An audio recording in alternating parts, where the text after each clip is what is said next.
Bien, feliz sábado, hermano. Voy a grabar de nuevo entonces el video de esta sociedad de jóvenes. Para empezar, los invito a que inclinemos el rostro. Bondadoso Dios que estás en los cielos, santo sea tu nombre. Te damos gracias, Señor, por esta tarde. Te queremos pedir tu bendición y entendimiento. Por Jesús, amén.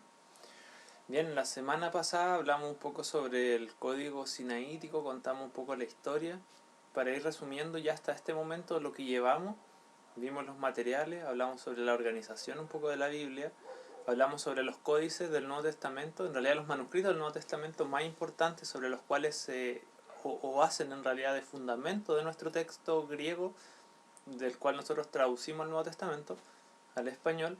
Y ahora vamos a ver algunos otros manuscritos de importancia. Bien, hablamos de que estos manuscritos, el Vaticano, el Sinaítico y el Alejandrino, eran los más importantes porque se corresponden a códices y tienen gran parte del Nuevo Testamento, y más encima son manuscritos tempranos, es decir, están más cerca de los autógrafos, ¿bien? Entonces por eso eran importantes. Pero hay otros manuscritos que también son importantes en ese sentido, y aquí quizás yo me equivoqué en el pasado, pero quiero que se entienda bien. No es que haya manuscritos más importantes que otros y los otros los dejemos de lado, sino que todo lo que llega a las manos, cualquier manuscrito que llegue, sirve. Y en base a eso es que nosotros podemos tener un texto tan confiable, porque tenemos mucho para comparar. ¿Bien? Solamente que esos tres que yo les mencionaba hacen de fundamento de lo que nosotros tenemos hoy en día como el Nuevo Testamento griego, ¿bien? Pero existen otros manuscritos de importancia, esos vamos a ver. Entonces tenemos el famoso Códice Efraimi, ya este es del siglo V, y fíjense que se corresponde a un manuscrito que se les conoce como palimpsesto. Lo puede buscar por internet, Códice Efraimi, y van a salir fotos, y usted se va a fijar que tiene una característica.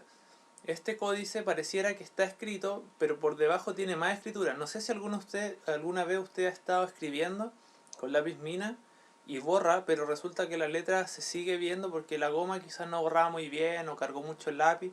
Pero la cuestión es que la escritura que pretendía borrar se sigue viendo. Bueno, ese es el caso de este códice, ¿bien?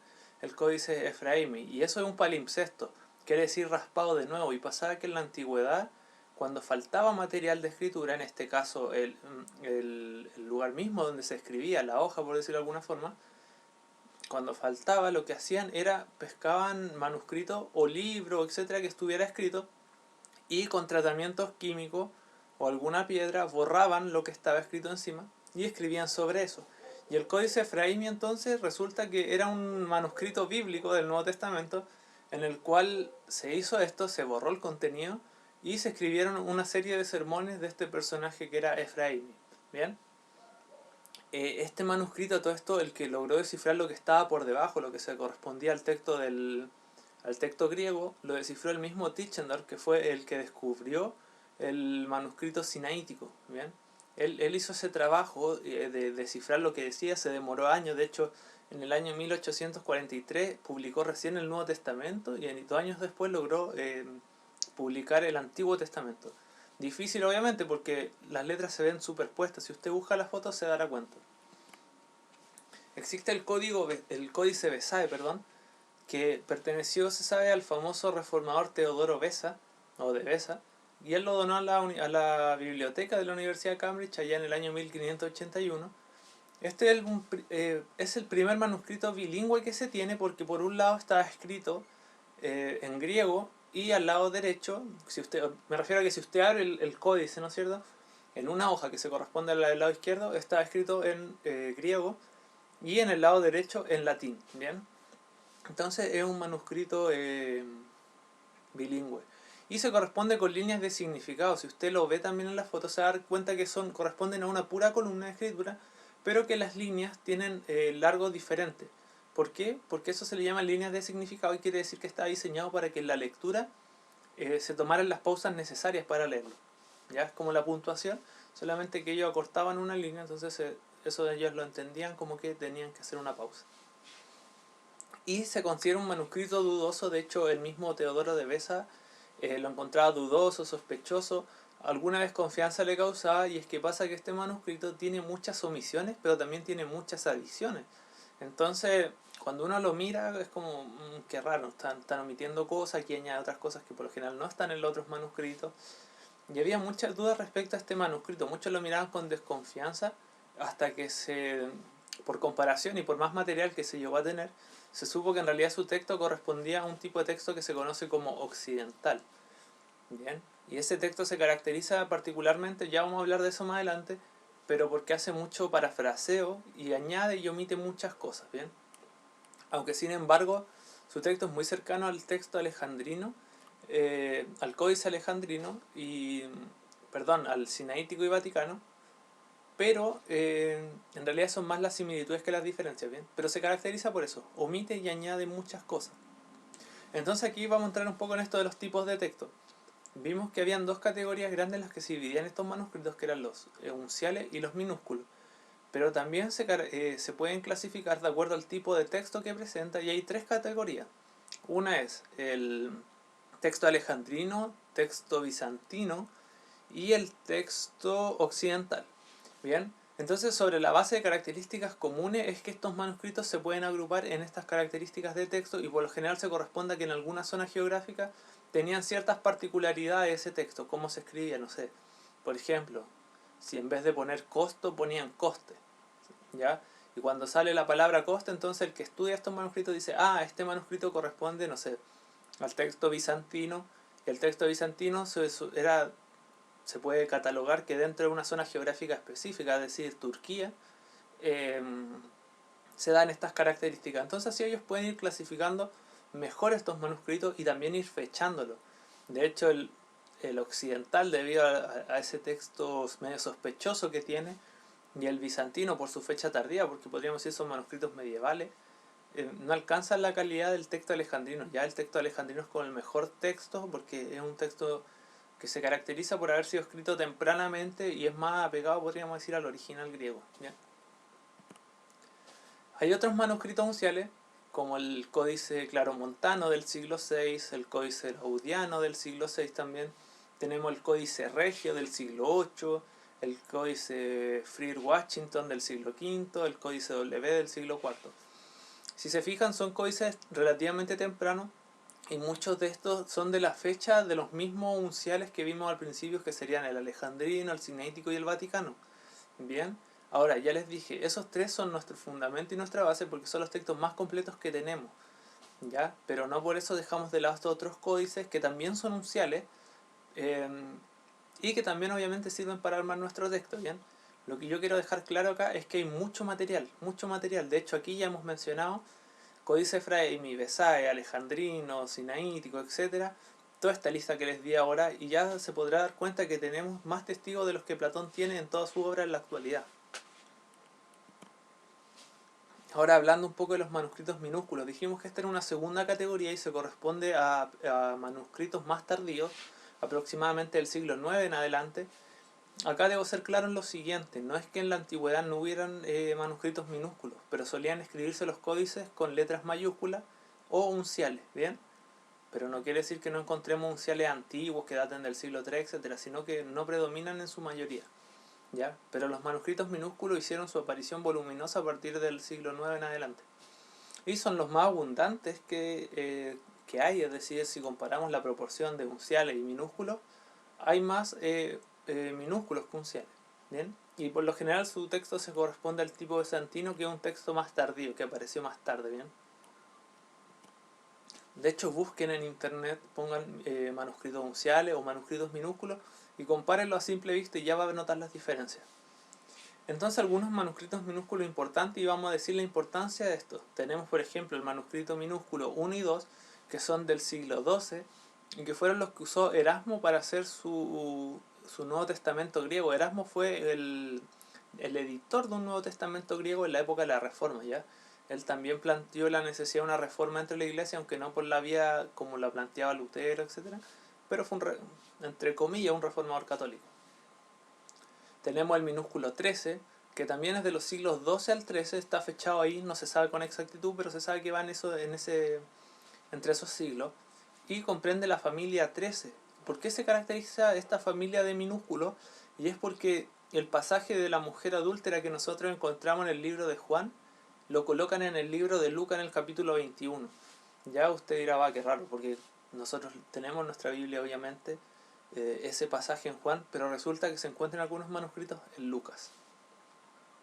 Y tenemos el minúsculo, perdón, 61, que es del siglo XV al XVI. Y si usted maneja una Biblia, perdón, NBI, la nueva versión internacional, este dato que yo les voy a decir aparece en el comentario de este versículo. Ya, este es el primer manuscrito que se encontró que respalda a los tres testigos celestiales de primera de Juan 5, del 7 al 8. Ya, ese es un añadido posterior y que se ve recién a partir de manuscritos que datan de esta fecha, del siglo XV al XVI. Bien, y lo curioso es que justo habla de la Trinidad, entonces, y muy explícitamente, y uno lo suele ocupar, pero fue un añadido posterior. Como les digo, eso está en la NBI, por lo menos yo la tengo y lo puedo ver, y dice el comentario. Esa es una de las características en todo caso de las Biblias modernas, y es que ahora último están siendo claras y agregando estos comentarios respecto a qué partes se encuentran en qué manuscritos, qué partes no. ¿Bien? De hecho, el final de Marcos, del 9 al 20, también es un añadido. ¿Bien? Y tenemos... Bien, quiero hablar un poco de los leccionarios. ¿Qué era un leccionario? Bien, venía del término lection, que se refiere a un pasaje selecto de las escrituras, pero que eran diseñados para un uso público, de culto público.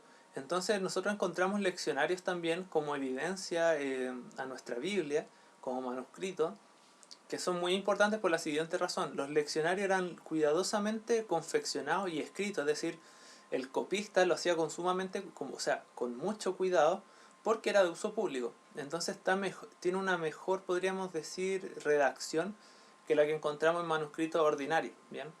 Eran copiados con mucho más cuidado. Ahora, hasta aquí hemos hablado de manuscritos y, como yo les dije, en el sentido bíblico de la palabra manuscrito, que quiere decir un documento en la lengua original, es decir, manuscritos griegos. Pero tenemos muchos manuscritos, y estos quizás comprenden la mayoría, que no se corresponden a manuscritos en griego, sino que son a traducciones o versiones. ¿Bien? Entonces vamos a ver algunas versiones o traducciones antiguas del Nuevo Testamento.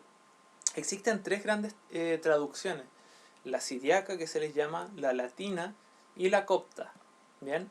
La siriaca tiene que ver con como el nombre lo dice, con el sirio, ¿bien? Que era el idioma principal que se hablaba de las regiones de Mesopotamia y Siria. Comparte ahí características con el arameo, así que los judíos también lo entendían. Y la gracia de estas traducciones es que podía acceder un judío que no supiera griego quizá a estas versiones del Nuevo Testamento, y también para los nativos de Mesopotamia. Y hay tres ejemplos de estas traducciones. Tenemos el Diatesarón, ya que lo copió, en realidad lo hizo, era una armonía de los evangelios donde se pretendía contar la vida continua de Jesús, que lo hizo Tasiano, allá en el año 170 después de Cristo, es decir, es muy temprano, y ya se estaban haciendo traducciones al sirio.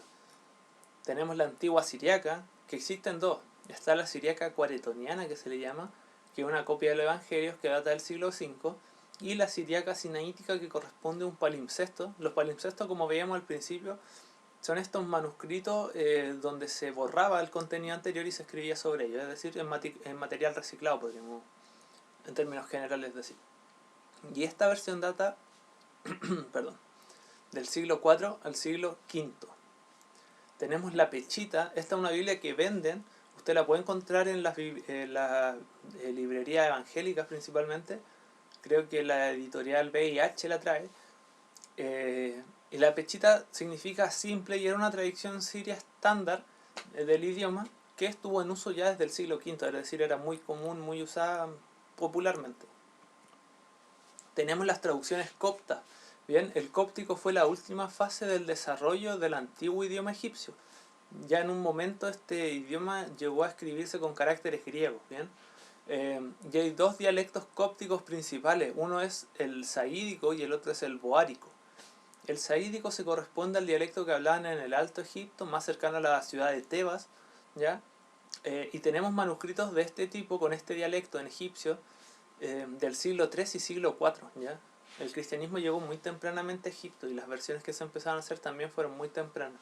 Pero estos manuscritos son tempranos. El problema es que son traducciones, ¿bien? No están en el original griego. Entonces tenemos el dilema de que, claro, es una versión muy temprana, siglo III, IV después de Cristo, pero son traducciones. Entonces tendríamos una primera línea de evidencia con los manuscritos griegos, luego vendrían estos.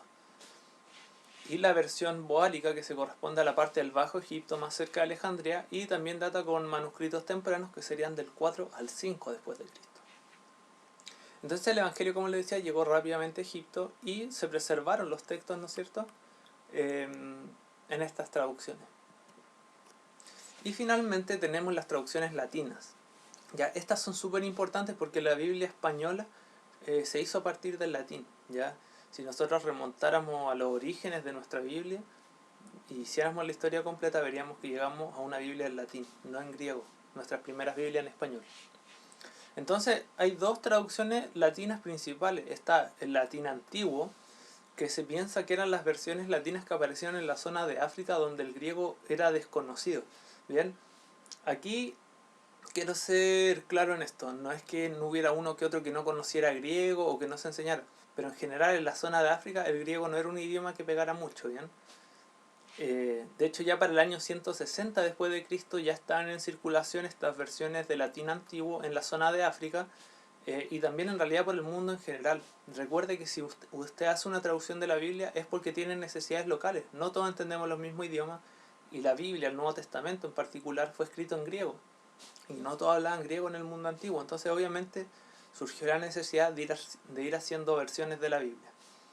Entonces en un principio eran copiadas informalmente estas por misioneros para atender las necesidades locales, y por eso es que existen muchas lecturas también variables entre los manuscritos del latín, ¿ya? Porque le iban haciendo misioneros particulares. Y en segundo lugar, y esta es lo importante, que es la Vulgata Latina. Quizás ya he escuchado hablar de la Vulgata Latina, pero ahora vamos a profundizar un poco. Entonces, la historia de esta versión de la Biblia, de la Vulgata Latina, parte con Jerónimo. Jerónimo fue un padre de iglesia que nació allá en el siglo IV después de Cristo. La gracia de Jerónimo es que sabía 3 idiomas: griego, hebreo y latín. Así que usted podrá darse cuenta ya solamente por eso que era una persona que estaba calificada para realizar una traducción de la Biblia, tanto del Antiguo como del Nuevo Testamento, porque sabía hebreo y griego. Ya aparte, como ciudadano romano, manejaba el latín. Entonces él trabajó para el obispo de Roma, que se llamaba Damasus, allá en el año 380 aproximado después de Cristo, y este obispo le dijo que quería una compilación de todas estas traducciones latinas que habían y que estaban circulando hasta el momento, que como les dije eran muchas porque las copiaban misioneros de forma particular, y él quería que se unificaran en una versión oficial, ¿ya? Y que esa versión se ajustara al texto en griego. Entonces lo que hizo Jerónimo fue comparar estas traducciones al latín con manuscritos griegos, es decir, en las lenguas originales, y él entonces hizo este trabajo de compilación y lo resumió en lo que ahora se conoce como la Vulgata Latina.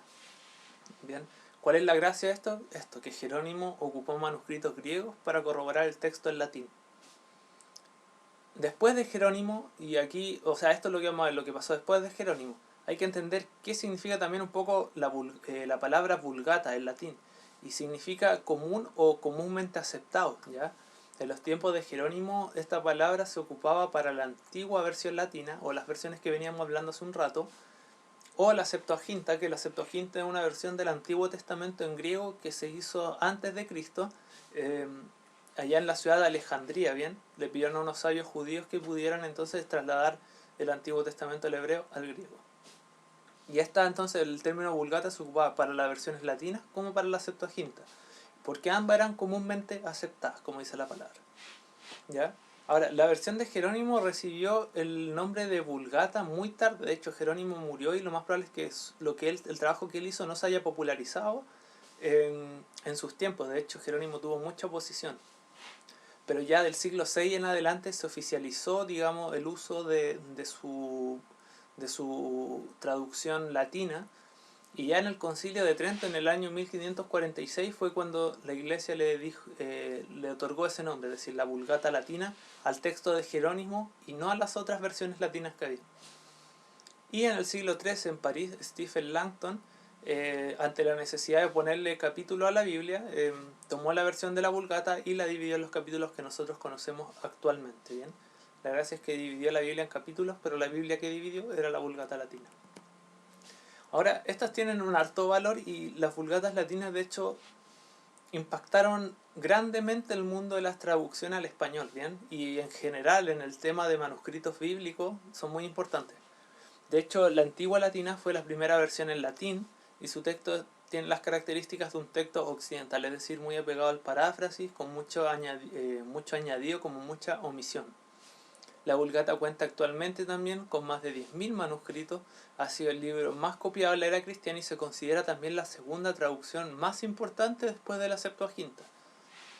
El Nuevo Testamento también de la Vulgata no fue tomado del griego, porque como les decía, eh,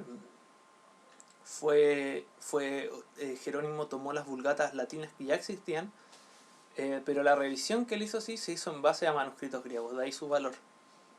Fue la Biblia de la Europa occidental durante la Edad Media ya, y luego fue la que se tradujo, de hecho, en la época de la Reforma, a las lenguas de los pueblos donde se quería traducir. ¿Ya? Es decir, las primeras Biblias que hicieron los reformadores por lo general no estaban basadas en manuscritos originales, sino que en versiones de la Vulgata. Podríamos decir que una traducción de una traducción en el fondo.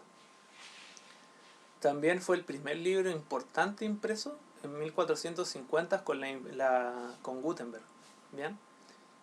Y es la Biblia oficial de la Iglesia Católica, y nuestras primeras Biblias al español corresponden a traducciones de la Vulgata latina, es decir, nuestras Biblias al español, las primeras que hubieron, y por lo general las católicas, son traducciones de la Vulgata latina, es decir, no vienen de los manuscritos originales.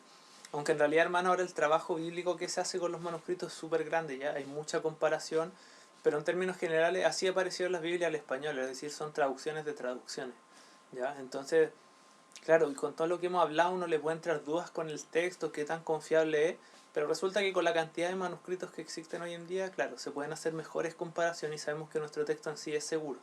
Solamente que uno preferiría, ¿no es cierto?, tener una traducción directa del idioma original a estar de la traducción de la traducción. Se entiende todo el proceso de pérdida que hay en eso, ¿bien? De pérdida de significado o de algunos textos, etc. Pero en términos generales es confiable en nuestra Biblia. Así que eso sería este video, espero que le haya quedado claro. Solamente vimos ejemplos de algunos manuscritos. La idea es que usted tome conciencia de que tenemos mucho material para formar nuestro texto de la Biblia. De hecho, hemos mencionado tantos manuscritos ahora que ya superamos la cantidad de los que tenía Platón, como les decía al principio. ¿Bien? Es decir, tenemos mucho material y sigue habiendo más. Yo les mencioné algunos ejemplos, pero ya les dije que, y de hecho si usted lee en su lección de escuela sabática, dice que hay sobre 22.000 manuscritos que tenemos del Nuevo Testamento nomás. Entonces es una cantidad impresionante sobre la cual nosotros armamos nuestro texto. Y eso nos da la seguridad también de que lo que leemos es realmente lo que escribieron los autores de la Biblia. ¿Bien? Así que espero que les sirva, que les haya gustado. Cualquier duda o consulta la puede dejar en sus comentarios y yo voy a estar ahí al tanto para responderles. Así que tengan un feliz sábado, hermanos.